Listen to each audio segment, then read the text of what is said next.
How's it going, bros? So this is the Matriarch synthesizer overview. It's aimed at a complete beginner. So hopefully if you're watching this video, you leave having figured out how to synthesize on a Matriarch. You leave having figured out what analog synthesis actually is. You leave with some ideas as to how to implement subtractive synthesis into your music making. You leave understanding a semi-modular synthesis, which this synth is. And you leave with some, I guess, inspiration. If you have any questions, make sure you leave them in the comment section below after you're done watching the video, because not everybody's going to leave this video having kind of understood everything that I've talked about. I hope you do, but if you don't, it's completely fine. It's a complicated and very heavy subject matter. So the video is going to be broken into 3 parts, and if you're interested in jumping around, I'm going to put the timestamps in the description and in the top pinned comment. We're going to be going over the ins and outs of subtractive synthesis, which is pretty much the backbone of like every single analog synth. We're going to be going over the ins and outs of semi-modular, modular synthesis, which requires these patch cables, and it's what all these kind of like holes on this thing are for. It allows you to shape your kind of sound beyond what you would be able to with basic subtractive synthesis. Think the Oberheim down here, for example, doesn't have the same patch points, so you can't do what this thing can on this thing. And then the third part is going to be just a basic patch design you can follow along with. It's going to be a picture on the top right that has from the MOOG handbook that comes with this thing, and you can follow along with me and I'll explain how all the patching works. Okay, so to start, I want to just do a quick overview of the board here. As you can see, the synth is kind of positioned in a way that everything is super easy to look at. You have multiple distinct sections, and they're colored in a way that make it kind of easy to jump around. So you have your arpeggiation section, which if you're familiar with chords, you don't have to be, or just basic notes, and you play a C, E, and a G. If you're to hold a C, E, and a G, and then turn on the arp,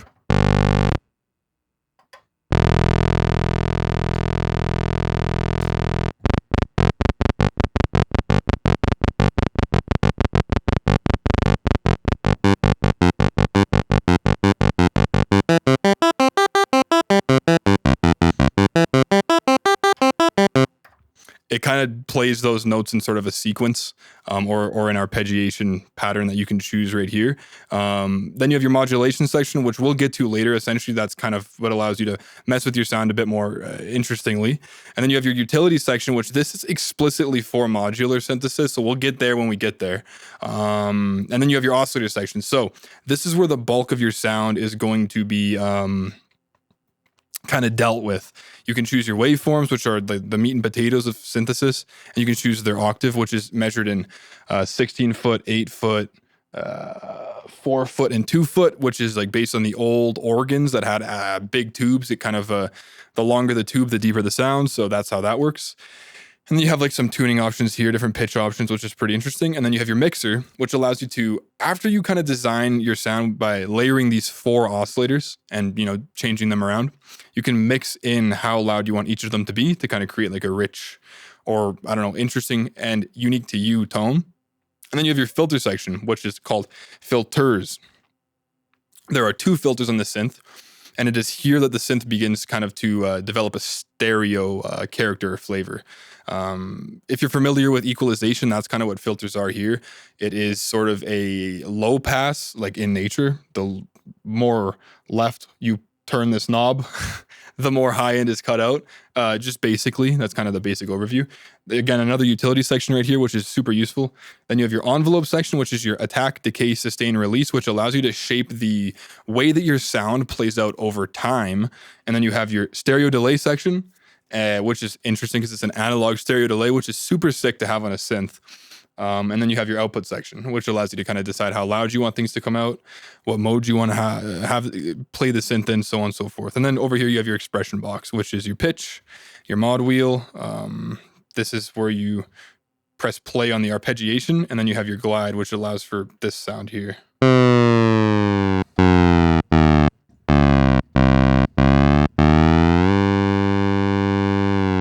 So it's like your portamento knob, if that makes any sense. It doesn't go from one note to the next. It slides between them whenever you play them. So that is the basic overview of the panel. We're going to start here with the oscillator section. Even though it's not the most left word, it is the most left word that actually generates a tone like right out of the box. If you don't start on your oscillator section, you're not really going to hear anything. And full disclosure, I've turned down oscillator 2, 3, and 4 so we can focus on one oscillator at a time here. So let me just play a C here. And I'll show you this on a different waveform. So this is a triangle. This is a sawtooth. This is a square. And this is a pulse. So each of them have distinct character, and this allows you to change their, we'll go back to the square, and this allows you to change their pitch. So right away, that's pretty interesting. I mean, we got like a nice, in a way that's kind of bassy, right? You got like a nice bass character if you play it low, and if you play it high, obviously it'll be more of a lead. Think like an old video game, but it's not very powerful. And the beauty of synths like this is layering their sounds kind of adds to that weight, and it opens you up to more interesting lead and bass options. And in this case, it's a paraphonic synth, so you can actually play more than one note at once. But we're gonna just focus on one note at a time here until we get to that. So if I'm to turn up, let's say oscillator 2, I'll hold a C and I'll turn up this knob in the mixer. So you can hear right away oscillator 2 is introducing some pretty crazy character.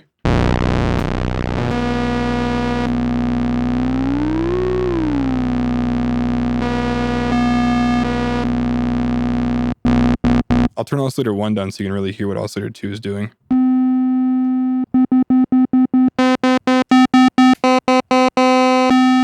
Turn back up oscillator 1.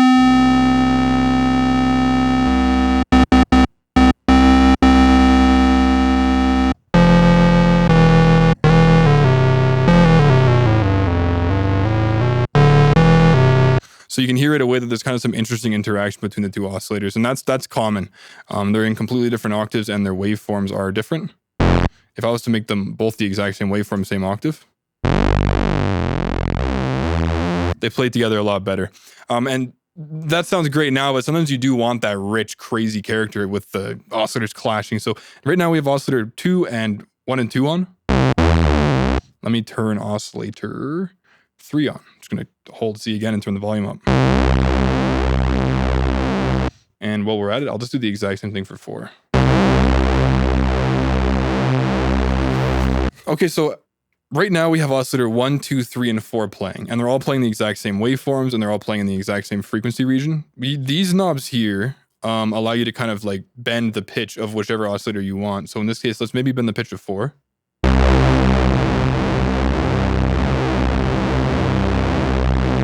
Sounds interesting. Kind of messy, but it sounds interesting.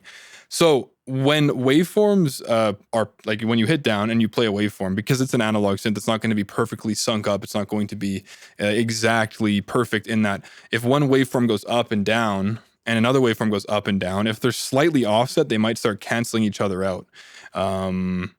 It's called phasing. It's not really worth getting into it too deep. It's just worth to know that if the oscillators on an analog synth are firing at the same time, there's potential for phasing. And that's what the sync enable button does here. It makes it so that if one oscillator is shooting and a waveform goes up and down, that these other waveforms follow it in a way that it doesn't create that weird phasing kind of character. Analog synths are known for their interesting kind of phasey tones, but you might not always want it. So if you click sync enable here and you click this, right now, oscillator 2 is being sunk to oscillator 1. And if you click this, oscillator 3 is being sunk to oscillator 2. And if you click this, oscillator 4 is being sunk to oscillator 3. So they should all be playing at the same speed.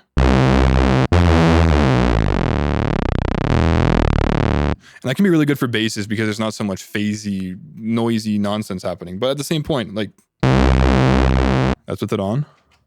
And that's with it off. So you can really see how chaotic it gets. But for the sake of the conversation here, let's just change some of the character of these. Maybe I want oscillator 1 to be bassy and we want these other ones to be a bit higher pitched.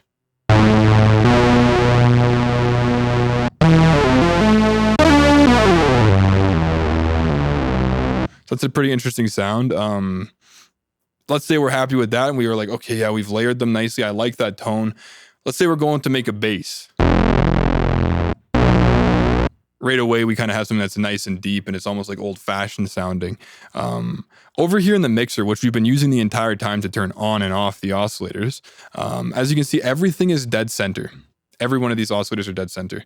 For a second, I'm just going to turn them all off except for oscillator 1 again. If you turn this knob further to the right, you will introduce distortion.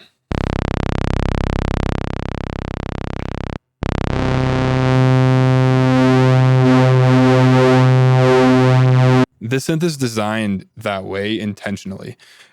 On some synths like the Subsequent 37, you have, and even the Model D, you have feedback options which allow for the signal to be looped back in and all the internals kind of, for lack of a better, I guess, quick description, overload and the sound sounds a lot more distorted. Here they give you that opportunity in the mixer. If you want your sound to sound brutal, push the synth kind of all the way. Let's sync them up and see how that sounds.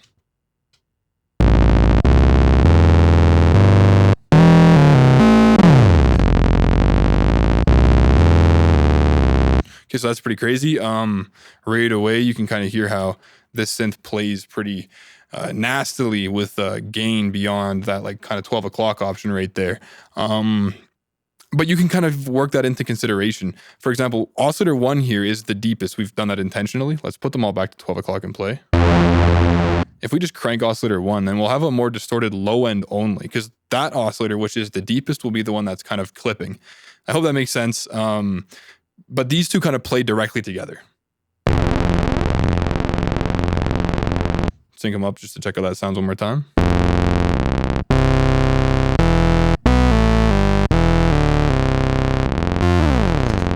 So that's pretty crazy. Right away, again, you have an interesting tone, and I'm just doing this off the fly.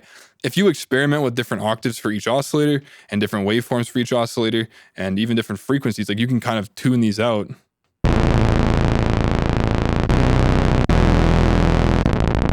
And they'll start sounding pretty gruesome. Let's turn them up a bit higher.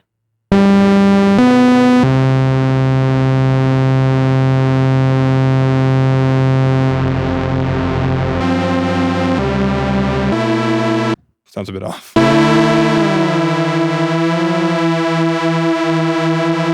In this case, oscillator 4 is detuned a bit to the left, oscillator 3 is a bit to the right. And you might like that. I mean, like that kind of almost sounds ravey, right? Like it's up to how you want to kind of design your own sound. And there's no right or wrong way to do this. You can go completely nuts in the oscillators. That's what analog synthesis is about. So it's called subtractive synthesis because so far we've shaped our tone here by kind of layering sounds. I guess that would be then additive synthesis in like, you know, lay terms. There's no reason to overcomplicate everything.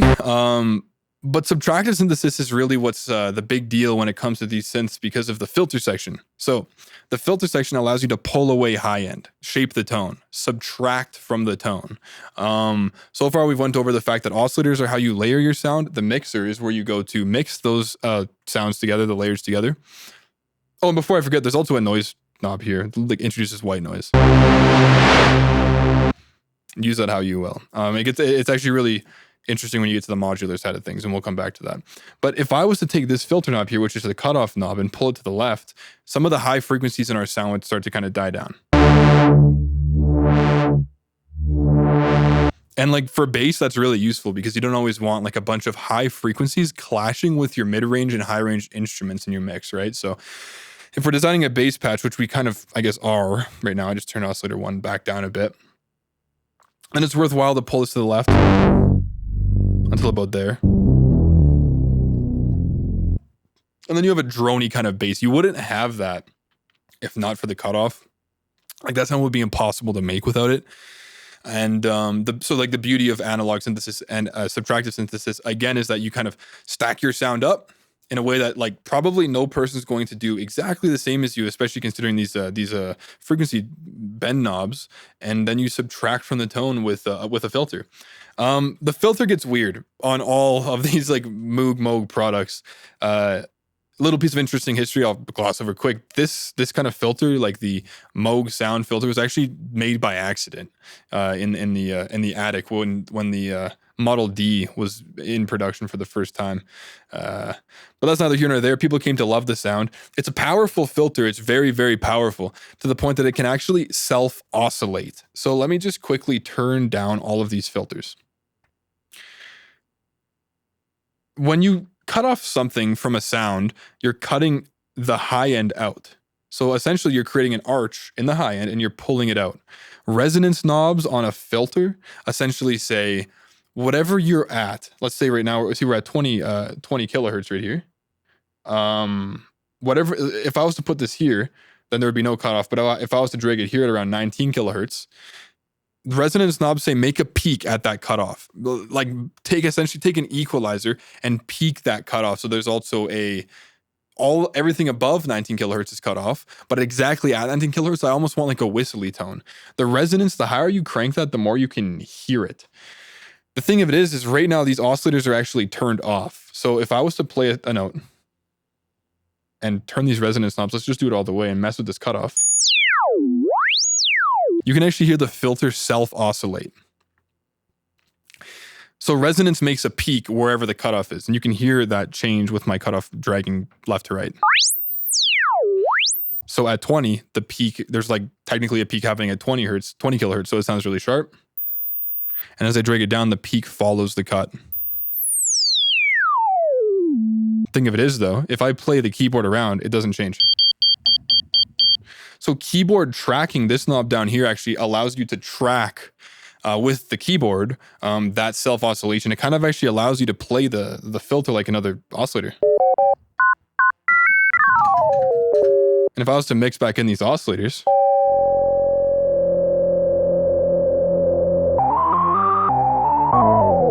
you can hear the filter on top of it. Really interesting. So keyboard tracking actually allows that to be in pitch. That's just a quick overview of the keyboard tracking, resonance, and cutoff. So now that if I was to turn resonance like down a bit, it makes a peak still. It's like that wow, wow, wow. Like that wouldn't really happen if I had those down. So it allows for like that kind of classic, almost 80s like synth tone. You can mess around with the resonance knobs as long as you remember exactly how it works there. You will not be in trouble. It's nothing too overwhelming once you kind of just play around with it. And the keyboard tracking ensures that whatever you kind of do stays in pitch. It doesn't change, or it doesn't stay locked to one region based on the cutoff. For example, it wouldn't stay locked at 18 kilohertz. It would follow you around. Okay, this is a weird filter zone though, because there's something called spacing here, because it is a filters zone. So there's actually two filters here, and it's on the Matriarch where this synth becomes stereo. So if I was to go play, I guess the C again, and cut it off more, and then tilt this spacing knob here, it would offset which side of the left ear or the right ear is getting filtered more, if that makes any sense. If I pull it to the left, then the left ear will be filtered more than the right ear, and vice versa. So it's kind of trippy, and you can actually change the filter type here. You can have it so that the left side will become a high pass and the right side a low pass, and just kind of play around with this section, make sure that you're comfortable with it. Most people are going to be using it in stereo low pass mode because that's kind of how it works. But the parallel and series option, mess around with that and mess around with the spacing, and you will kind of find some interesting tones in there. But that's kind of the filter section as an overview. And then we have the ADSR section, which is again attack, decay, sustain, release. So this one always kills people, and I try to explain it in every video because it's sort of where people kind of find bottlenecks the most. There's a section for ADSR in the filter, and there's one for amplitude. So where it pertains to the filter, we'll get to that. Let's worry about basic amplitude for now. I'm going to turn the sound of every oscillator except for one down. I'm going to maybe change the sound of one because that's kind of a gross sound, and turn the cutoff all the way up. So there we have a basic sawtooth. That's kind of a nice place to start. Attack, decay, sustain, release, and I'll put a little graphic up on the right-hand corner of the screen here, is the attack essentially says, when I hit down on the keyboard, how long do I want it to take for the sound to reach max volume. Imagine a flute. Someone might start by blowing into it slowly and then gradually ramp up to the loudest point. That's sort of how attack works. And if you were to pluck a string, it would be instant. The attack is as high as it can be right away. And then from there, it would die down, which is what decay and sustain do. So in this case, sustain says if I was to pluck a string, for example, or if I was to blow into a flute, how long or at what volume would I want it to fall down to after the highest peak? So an attack is like this. If I just drag it to the right, you'll start to hear. Oops, this one.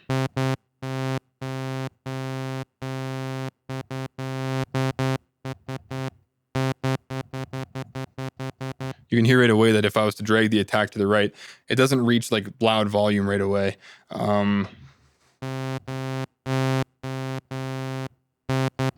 Attack all the way to the left, it's like as soon as I press down, it's at max volume.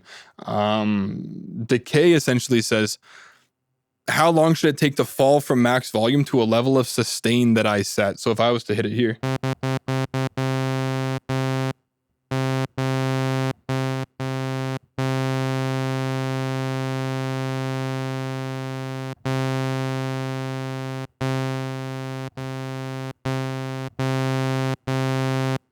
and mess around, the further I go to the right in decay, the longer it takes for the sound to kind of fall down to wherever I set the sustain. So the higher the sustain, the less the note falls. For example, if I have sustain cranked and I hit it right now,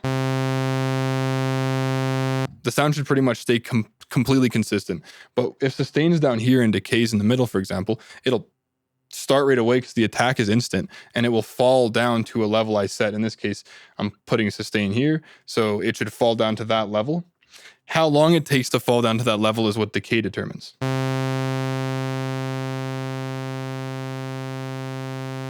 So you can hear it kind of get a bit quieter over time. It's nothing extreme. And then releases, once I lift my finger up, how much do I want that note to ring out?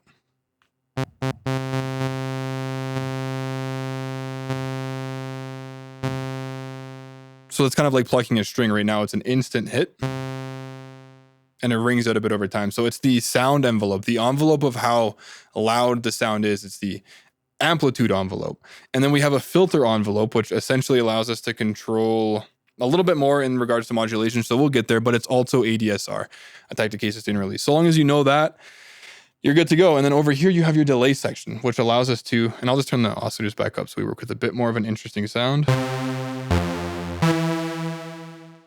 Essentially, it's essentially just stereo delay.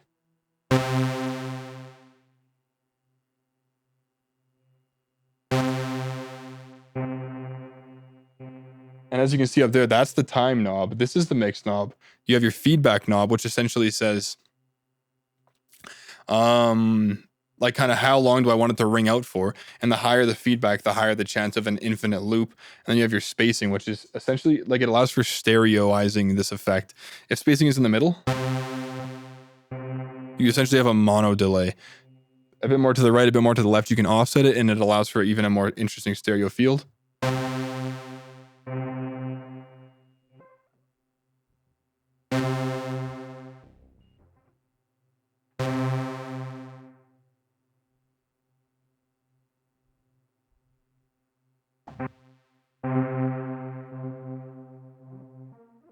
You also have your sync tap option right here, which allows you to tap over here a rhythm, and it will follow that rhythm over here. So that's essentially that section. You can do some pretty interesting things with the stereo delay section. So we have the oscillators, the mixer, the filters, the ADSR, which allows you to shape your overall attack, decay, sustain, release, and you have your delay section. Then you have your output section. I'm going to cover this one quick, and I'm going to turn the delay down. In the output section, you have a paraphonic like latch little area.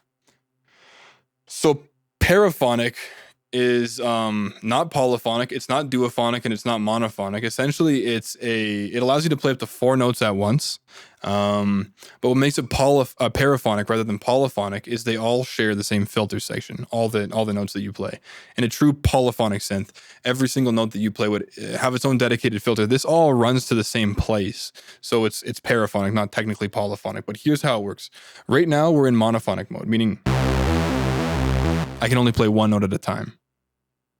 When I play 1 note in paraphonic mode, all 4 oscillators fire on that 1 note. If I switch to duophonic mode, oscillator 1 and 2 play on the first note that I play, and oscillator 3 and 4 play on the second note.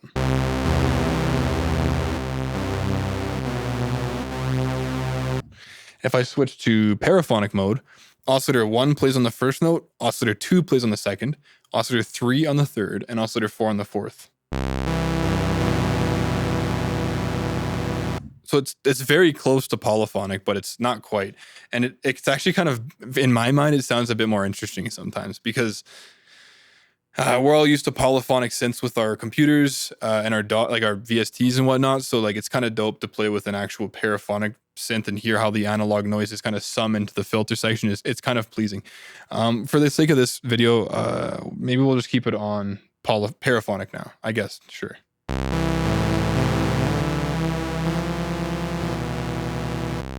So if I was to play 4 notes right now and then lift all of them up, but that one note right now is just oscillator 1, and oscillator 2 will play if I hit this one. I can change that. Oscillator 3 will play if I hit this note, and oscillator 4 if I hit this one. Of course, you can play them in any order, but that's just how that works. Okay, so now we're going to start getting into modulation. Modulation essentially allows you to take a oscillator or a waveform. In this case, we're going to see you have your waveform options here. You actually have way more options in this than you do over here. We're going to switch to a sine wave, which essentially is a smooth up and down. You can see it go up, down, up, down. That's the rate at which the sine wave goes up and down. LFO is a low frequency oscillator because it allows you to... Well, it's essentially an oscillator that's such a low frequency that you wouldn't really be able to hear it, but you can use its rate of oscillation as a control mechanism for other areas of the synth. For example, if I was to play this button right here, this note, I could technically come over here to this cutoff and go like this. But that's a lot of work, and maybe you want that as a part of your tone. You'd use a modulation feature to kind of achieve that natively. In this case, you have your pitch amount, your pulse width amount, and your cutoff amount, your waveforms, and your rate. That's really what we're going to focus on. In this case, we're choosing for our waveform a sine because it's a clean up and down, and we'll get into that in a minute. If I was to turn up the cutoff amount, like all the way, and then I was to play a note, nothing's happening. Cutoff amount is essentially talking about the cutoff over here, and it says take this frequency, which is up, down, like this, and control it like a mechanical hand under the hood. Nothing actually happens until you raise this mod option here.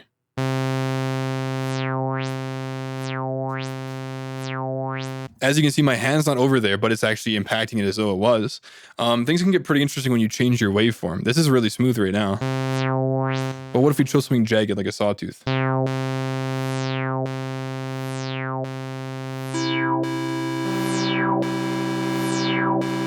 What if we chose something weird like this odd instrument looking... I don't even know what that would sound like.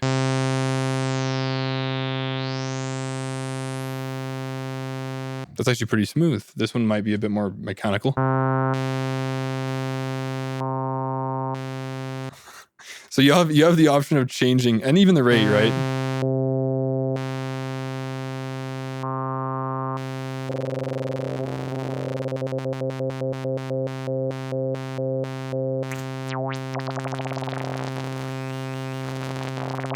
This controls the pitch. You can either have it so that it impacts the pitch of oscillator 1 and 3, the pitch of oscillator 2 and 4, or the pitch of all. We're just going to keep it on all.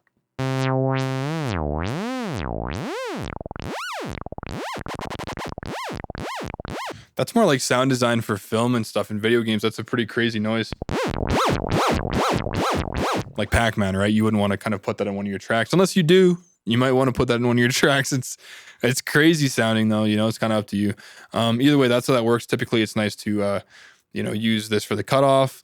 So pulse width is interesting because it's, when you choose a pulse wave, it's like on and off the same way a square wave is, but you can choose the distance between the on and off, and that's kind of what pulse width amount does. It sends a modulation to the pulse width, so it can open and close the square wave, for example.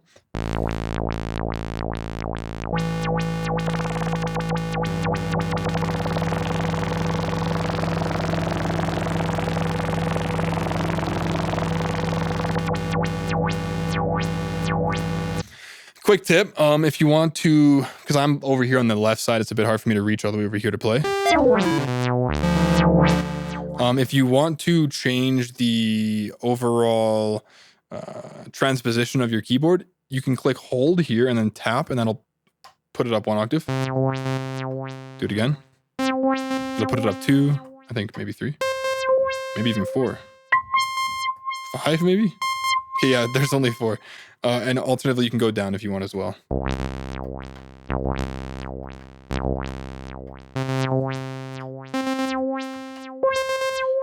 This is the shift button. It is the hold button, which essentially says hold whatever I play.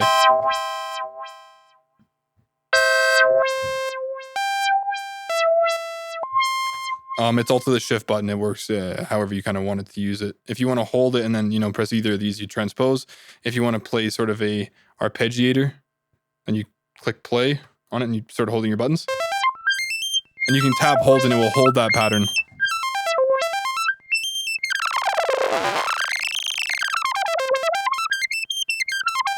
Change your waveform maybe.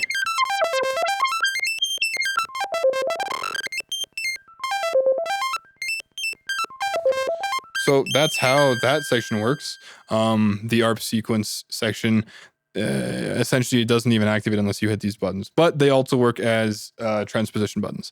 So, okay. This section here is interesting because it allows us to modulate the pitch, the cutoff, so on, so on, so on. But there might be cases that you want to do more than just that.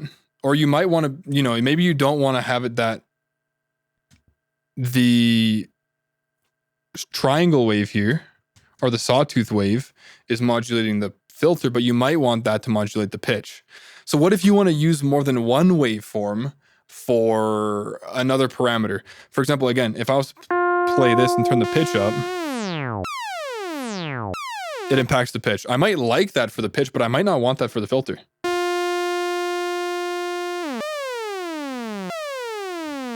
Maybe I want a more consistent sound for the filter. Maybe I want it to be a triangle wave. Maybe I want it to be something like a square wave. Maybe I want the rate to be different.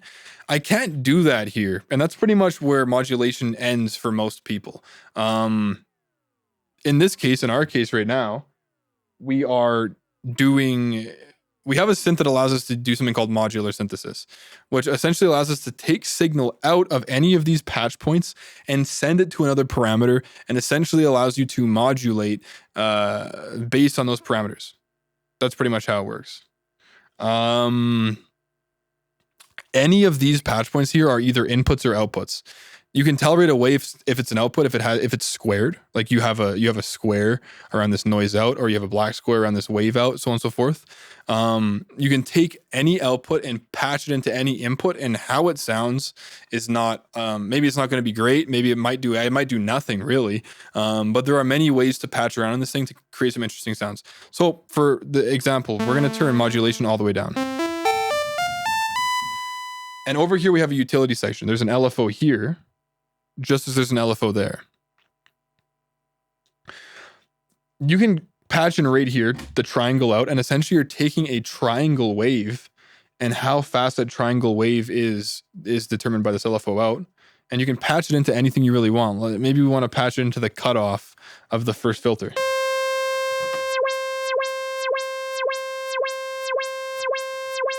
So right now we're sending this LFO out and into this filter. So If we want now to use this modulation section to pitch around a different waveform, we can. These are now working independently of one another. You might find, so that's really the root of modular synthesis, semi-modular synthesis. You take sound points or outputs of any of these areas and you patch them into the input of another area, and that essentially allows it to modulate or control that parameter in an interesting and unique way. For example, we can take this triangle out right here and send it into what's called a mult. So these 4 switches up here are mults, essentially. If I was to take this triangle out and plug it into this section right here, then I'm sending the triangle into this, and it turns these 3 ports, and it doesn't matter what order. I could plug it into here and it would do it to these 3, or I could plug it into here and it would do it to these 3, but it turns the 3 ports that are naked or bare into outputs for that triangle. So I can now take this and plug it into here, which is now flowing this triangle out into this mult section, and take the triangle out of this portion of it and plug it into the filter. And it would work the same way. So it's coming out of this triangle out into this mult section, and I can use any of these points as outputs. I could even plug this into here and use that as the output now. And it all works the same way. So that's you might notice right away though that it's coming out at full strength. Over here, this mod wheel essentially allows us to mix in the amount of modulation that we want. It's not always the case that modulation is wanted to be used in such a strong way, such a strong manner. So if we unplug all this stuff for a second and plug this triangle out into this thing called an attenuator, right here, input into the attenuator, and then output, we've now grabbed that triangle wave at the LFO rate that we set, put it into the attenuator, and then plug this patch into the output, and we can now take that output and plug it into the cutoff again. And that allows us to choose the strength of our modulation.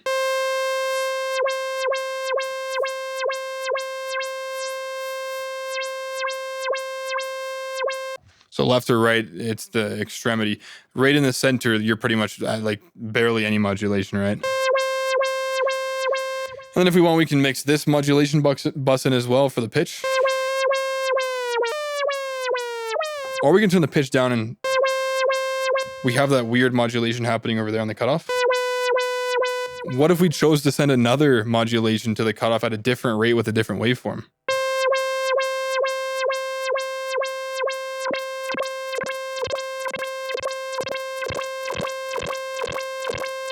Maybe distort oscillator 1.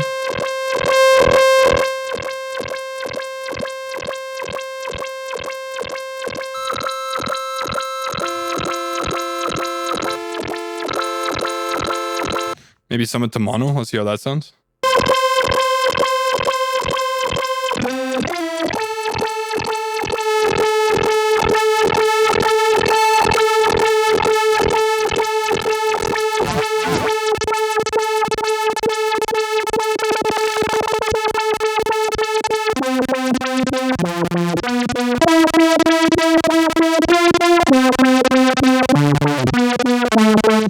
What if we turn the resonance up? You remember how the resonance kind of adds a peak to the cutoff? This should kind of shift that for us if you listen.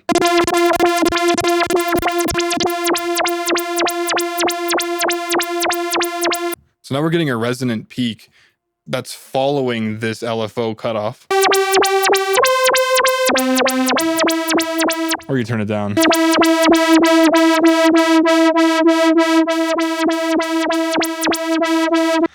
But that's just one of the many ways to use sort of an LFO or a patch cable on a semi-modular synthesizer. If I was to take this triangle out and plug it into the pitch input of this oscillator 1, then I'm modulating the pitch of just the oscillator 1. For example, if I go into paraphonic mode and press one button down, you can hear that particular oscillator is now being modulated. If I hit 2 notes,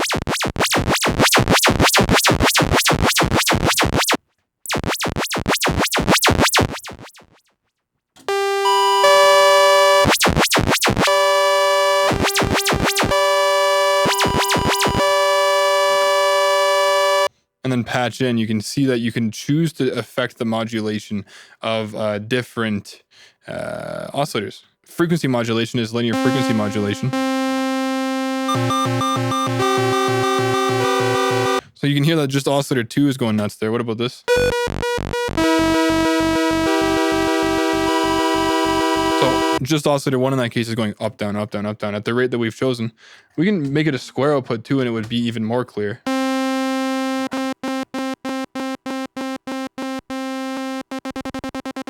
Hit some other notes.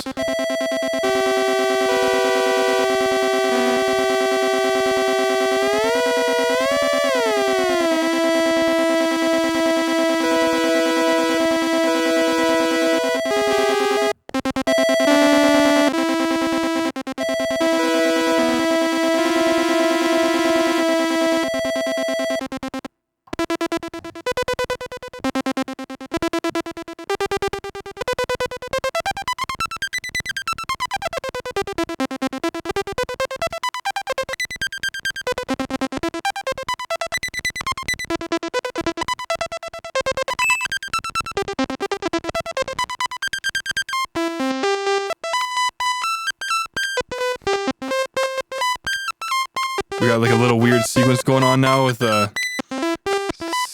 oscillator 1 frequency being modulated and an arpeggiation happening, and this modulation section impacting the output, the cutoff.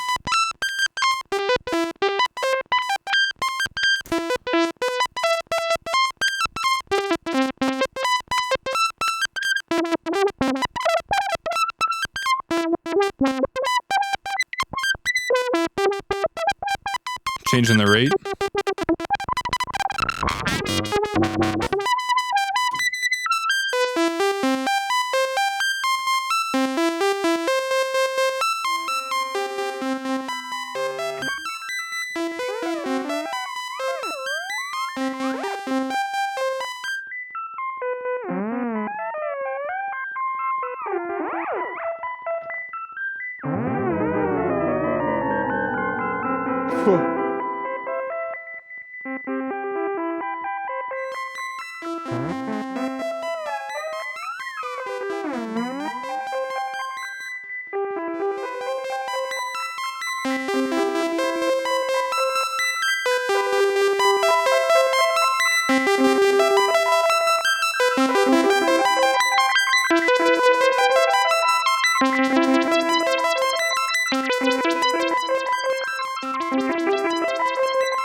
So you can see pretty quickly how you can mess around a lot with this kind of thing. You can even, if you want to, use the noise, because the noise is kind of a gross sound.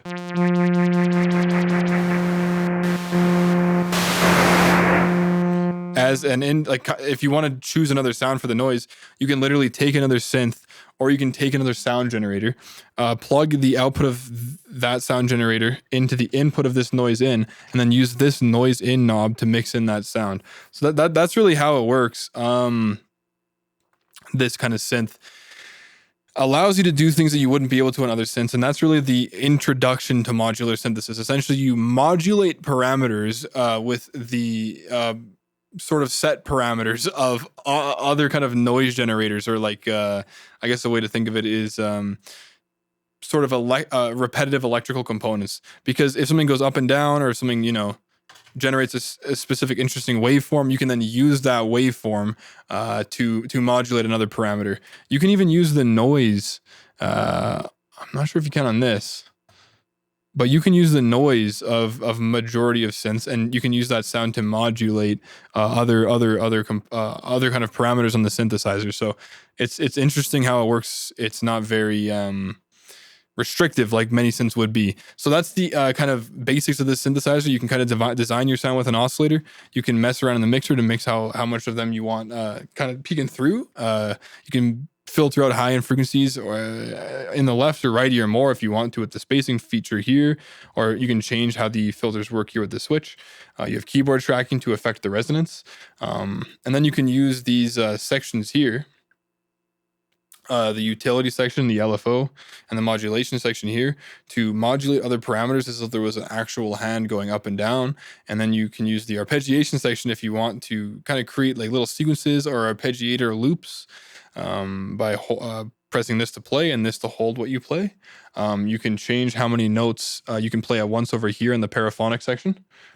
And you can change how loud the synth output's there in the output section. And then for your stereo delay, you have your interesting analog delay. It's kind of nice to have a feature like that built right into your synth, so you don't have to put it into outboard gear. And then you have your attack, decay, sustain, release section. That's kind of the ins and outs of how this synthesizer works, without getting too complicated. If you want a deeper dive in it, it's kind of challenging to talk about it without diving deep. But this should give you enough to work on your own sounds. Like, for example, let's just quickly do a bass sound from scratch. But if you want a deeper explanation, just leave a comment in the comment section below. Let's start with oscillator 1. Oops, let's turn that down. So oscillator 1 right now is... What are we doing here? Oscillator 1 it's at 8 feet and it's a triangle. Or a saw. Now let's turn oscillator 2 up and drop the pitch to 8 feet as well. Bring oscillator 3 in. Let's put them all to 8 feet for the sake of it.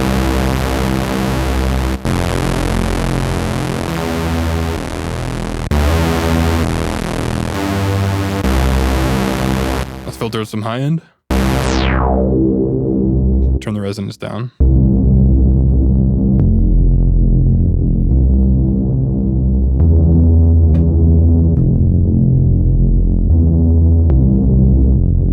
You kind of already have a seriously deep bass sound, but there might be a case that you do want to send a sound out here. Maybe you want to send, or a modulation source out here. Maybe you want to send a triangle out into this attenuator. And then out of the attenuator into the filter cutoff for the filter number 1. And then you want to hear how that sounds. Maybe you want it to be really weak, just movement of the filter in the lows.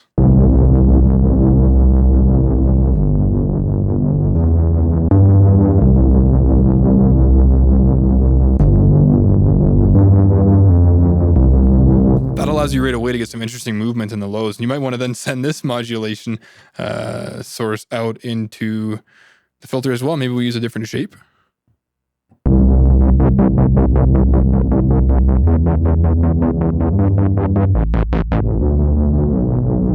And you already have a pretty interesting bass tone. So that's the ins and outs of subtractive synthesis and the basic kind of overview of modular synthesis. Modular synthesis, if you can get your head around the modulation bus, which allows you to, again, take a waveform and modulate another parameter, it's really easy because you pretty much do that with, non-modulation buses. You can kind of take their features and modulate other sections with that. And you can get pretty crazy and creative with it. You can take the waveforms of any of these oscillators, like you can take wave out of 1, 2, 3, 4, and modulate other sources with that waveform as well. Like if we were to take the waveform of oscillator 1, for example, and plug it into the cutoff of the filter.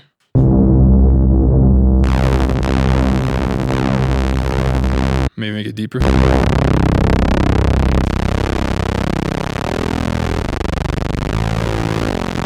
Try and glide. See how that sounds?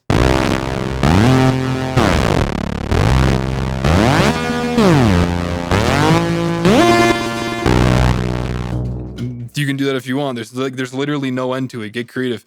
Patch out of something and into something else. Just have fun with it, because at the end of the day, that's really what modular synthesis is about. That's really what analog synthesis is about. And there should be kind of no end to what you can do once you wrap your head around some of these functions. So at this point, you should be completely able to kind of sit down and mess around with the synth. If you have any questions, or if you're concerned about like anything I kind of went over, it doesn't really quite ring a bell, I can make a quick video or a 1 minute, short, or even a deeper dive based on your exact question. I wouldn't mind doing that, and we can do it hands-on together. For sake of time, I don't think we're going to go over any patches at the end of this video, but I will put the resources in the description below if you want to kind of look through the Moog patch book yourself. Anyway, if you found this video useful, feel free to subscribe, maybe leave a like, comment down below, and I'll make more stuff like this. It's a bit challenging making content that's super easy for everybody to digest, but I hope that you leave this video with some more information. And again, if you want me to kind of cover anything in particular, I'm very happy to do so. Anyway, guys, thanks so much for watching, and I will be making another video very soon comparing the model or the subsequent 37 to the Matriarch. Whoa, to the Matriarch, because they're the exact same price and they're kind of targeted at very different people. I want to kind of clear some confusion up as to which one you should buy. Spoiler, for most people, I think it's actually the subsequent 37, but I think this is a better sounding synth. We'll get to that in another video. If you're interested in that, yeah, drop a sub, and I will see you on that video.